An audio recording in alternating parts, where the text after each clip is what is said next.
As the massive migrant caravan pushes toward the southern U.S. border, a second group of about 1,000 people from Honduras is rushing to join the main group, which reportedly has swelled its ranks with several people who've already been deported. The caravan, which has around 5,000 to 7,000 members, was on the move again Monday morning, departing the southern Mexico city of Tapachula. The smaller group trailing it entered Guatemala from Honduras late Sunday, according to the Associated Press. "They catch you, and you try to get back," said Amir Anthony Fuentes, a 29-year-old who reportedly was deported for the sixth time from the U.S. 5 months ago. He has a son and a U.S. citizen girlfriend living in Birmingham, Alabama, according to the Washington Post. Another of the lead caravan's members who had previously lived in the U.S., 36-year-old Job Reyes told the Washington Post he's going back because America is a country where I can live my life, unlike Guatemala.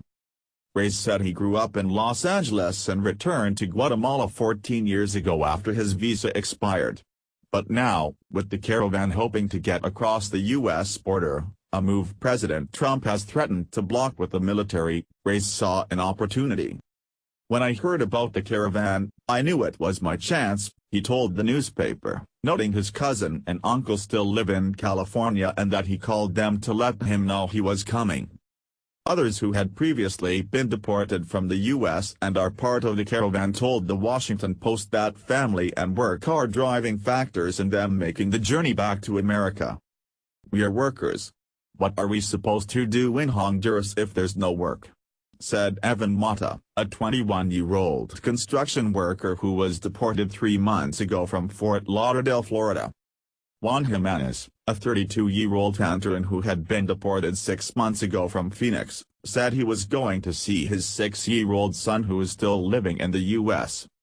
The migrant caravan, which started out more than a week ago with less than 200 participants, has drawn additional people along the way and swelled again Sunday after many migrants found ways to cross from Guatemala into southern Mexico after police blocked the official crossing point. Mexican President-elect Andrés Manuel López Obrador suggested Sunday the U.S., Canada and Mexico could work out a joint plan for funding development in the poor areas of Central America and southern Mexico.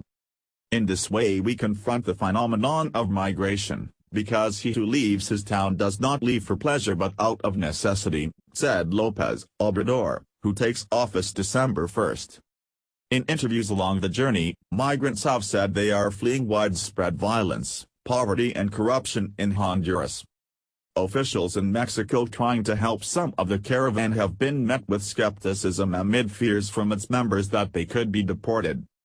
Civil defense officials for Mexico's southern state of Chiapas said they had offered to take the migrants by bus to a shelter set up by immigration officials about 5 miles outside Tapachula, but the migrants refused, fearing that once they boarded the buses they would be sent back to Honduras, according to the Associated Press.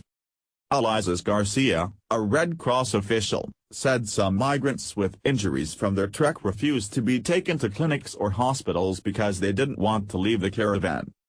The Associated Press contributed to this report.